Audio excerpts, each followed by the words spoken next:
அஸ்ஸலாமு அலைக்கும் வரஹ்மத்துல்லாஹி வபரகாத்துஹு. ஹலால்னா என்ன, ஹராம்னா என்ன? நிறைய பேருக்கு தெரிஞ்ச விஷயம்.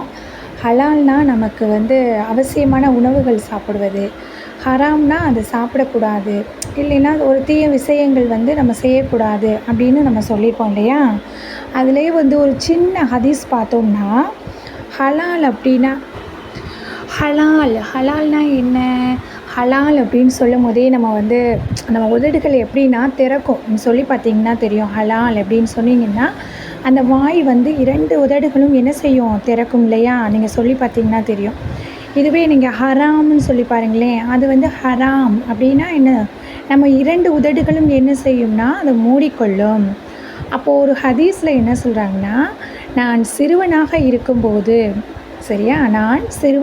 இருக்கும்போது என் தாய் என்னை அழைத்து அருகில் என்ன சொல்கிறாங்க, உதடுகள் ஒட்டாமல் ஹலால் அப்படின்னு சொல்லி பார்ப்போம் அப்படின்னு சொல்கிறாங்க. அதுக்கு அந்த சிறுவன் ஹலால் என்று சொல்லும்போது உதடுகள் என்ன செய்து ஒட்டவில்லை. அப்போது மிகவும் மகிழ்ச்சியுடன், அம்மா என் உதடுகள் ஒட்டவில்லை என்று நான் சொன்னபோது என்னை என்ன செஞ்சுருக்காங்க, அந்த சிறுவனை அந்த அம்மா என்ன செஞ்சுருக்காங்க, கட்டி அணைத்து முத்தமிட்டார்கள். மகனே, இப்பொழுது உதடுகள் ஒட்டாமல் ஹராம் என்று சொல்லி பார்ப்போம் அப்படின்னு சொல்லியிருக்காங்க. நான் எவ்வளவு முயன்றாலும் ஹராம் என்று சொல்லும்போது என்ன செய்யுது? உதடுகள் ஒட்டி கொள்ளுது. அப்போது அம்மாட்ட இந்த சிறுவன் சொல்கிறான், எவ்வளவு நான் முயற்சி செஞ்சாலும் என்னால் அதை வாயை ஒட்டி கொள்ளுதேம்மா அப்படின்னு சொல்கிறாங்க. அப்போ அந்த தாயார் என்ன செய்கிறாங்க, கலகலகலன்னு சிரிச்சிட்டு, இதுதான் மகனே ஹராமிற்கும் ஹலாலிற்கும் உள்ள வித்தியாசம். எப்பொழுதும் என்ன, ஹலாலாக்கப்பட்டவை உனக்கு என்னது? நன்மையான வாசல் திறக்கும். ஹலால்னா என்னன்னா நன்மையான வாசலை திறக்கும் அப்படின்னு சொல்லியிருக்காங்க. அப்போது மறுமைக்கான எல்லா நன்மைகளையும் என்ன செய்யணும்? அது உருவாக்கும். அப்போது ஹராமாக்கப்பட்டவை உனக்கு என்ன செய்யும்? நன்மை தரும் எல்லா வாசல்களையும் அதை அடைத்துவிடும். அப்போ உன் உதடுகள் எப்பொழுதும் ஹலாலாகவே இருக்கட்டும், திறந்திருக்கட்டும் அப்படின்னு சொல்லியிருக்காங்க. ஹராமானவற்றை கண்டால் உன் உதடுகள் இறுக்கி கொள்ளட்டும் அப்படின்னு அந்த அன்னை சொல்கிறாங்க. எவ்வளோ பெரிய விளக்கங்கள்! இவ்வளோ நாள் நமக்கு இந்த விஷயங்கள் தெரியாமல் போச்சு இல்லையா? ஹலாலுக்கு ஹராமுக்கு இந்த 2 உதடுகளுக்குள்ள எவ்வளோ ஒரு வித்தியாசம் சொல்லியிருக்காங்க. அல்ஹம்துலில்லாஹ். அதன் பிறகு நான் ஏதாவது நல்லது செய்தால் உதடுகள் விரிய என்னை பார்த்து என்ன செய்வாங்க? புன்னகைப்பாங்க. இப்போ நான் ஏதாவது தவறு செஞ்சிட்டேன் அப்படின்னா உதட்டை இறுக்க மூடிக்கொண்டு என்ன செய்வாங்க? எனது தாயார் கவலையுடன் என்னை பார்ப்பாங்க. இத்தகைய நிலையில்தான் நான் என்ன செஞ்சேன்? வளர்ந்தேன் அப்படின்னு அந்த சிறுவன் சொல்கிறான். நான் பெரியவனான பின் என் தாயார் மறைந்தார்கள். அவர்களுக்கு கஃனிட்ட பின் அந்த இறுதி நேரத்தில் என்னது, அந்த முகத்தை பார்த்து நெற்றியில் என்ன செஞ்சுருக்காங்க? முத்தமிட குனிஞ்சிருக்காங்க நம்ம தாயாருக்கு. அப்போது அந்த அழகிய என் தாயின் முகம் உதடுகள் என்ன செய்து விரிய புன்னகைத்து நிலையில் கண்டேன் அப்படின்னு அந்த மகன் சொல்கிறான்.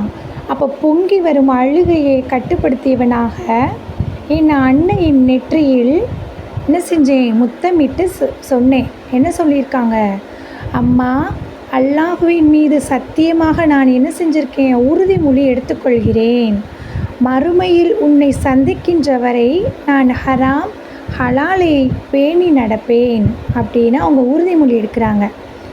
ஆம், ஒரு தாய் தன் உதிரத்தை பாழாக்கி தன் குழந்தைக்கு புகட்டும் போதே அவனுக்கு ஹலால் எது, ஹராம் எது என்பதை எளிய முறையில் கற்றுக் கொடுத்தால் அவன் ஒரு சிறந்த முஃமினாக திகழ்வான். ஒரு குழந்தைக்கு அனைத்தையும் கற்றுக் கொடுக்கும் முதல் ஆசான் யார்? தாய்தானே.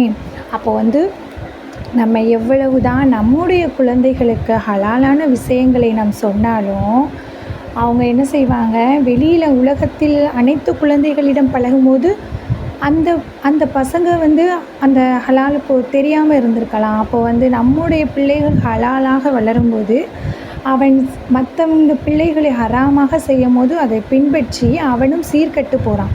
அப்போது நம்ம இதை கவனித்து என்ன செய்யணும், சிறு வயதிலேயே வந்து நம்ம அனைத்து குழந்தைகளுமே இதை பார்த்து கொண்டிருக்கும் பெற்றோர்களும் சரி, சிறுவர்களும் சரி, அனைத்து குழந்தைகளுக்கு நம்ம ஹலால் ஹராம் சொன்னால் தான், ஹராம் ஹலால் சொல்லி வளர்த்தா அனைத்து குழந்தைகளுமே நல்ல குழந்தைகளாக, ஒழுக்கமான குழந்தைகளாக வருவாங்க இல்லையா?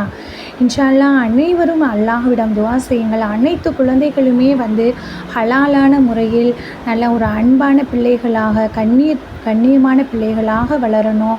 நம் பிள்ளைகள் மட்டும் வளர்ந்தால் மற்ற பிள்ளைகளை பார்த்தும் சீர்கெட்டு விடுவார்கள். அப்போது அனைத்து குழந்தைகளுக்குமே நம்முடைய மார்க்கத்தின்படி தொழுகையை ஒவ்வொரு தொழுகையும் தொழுக சொல்லலாம், மதர்சா போக சொல்லலாம். இன்ஷா அல்லாஹ் நல்ல முறையில் நல்ல விளையாட்டுகளை வந்து விளையாடலாம். அனைத்துமே எப்படி பேசலாம், எல்லார்ட்டையும் எப்படி கண்ணியமான முறையில் நடந்துக்கணும், அனைத்தையுமே நம் சிறு வயதில் நம்மளை பார்த்து நம் பிள்ளைகளும் வளர வேண்டும். இன்ஷா அல்லாஹ் அனைவரும் துஆ செய்வோமாக. ஆமீன் ஆமீன் யா ரப்பல் ஆலமீன். இந்த வீடியோ உங்களுக்கு பிடித்திருந்தால் லைக் பண்ணுங்கள், அனைவருக்கும் ஷேர் பண்ணுங்கள், சப்ஸ்கிரைப் பண்ணுங்கள். இன்னும் ஒரு அடுத்த வீடியோவில் ஒரு நல்ல முறையில் உங்களுக்கு நான் அப்லோட் செய்யப்படுகிறேன். அஸ்ஸலாமு அலைக்கும் வரஹ்மத்துல்லாஹி வபரகாத்துஹு.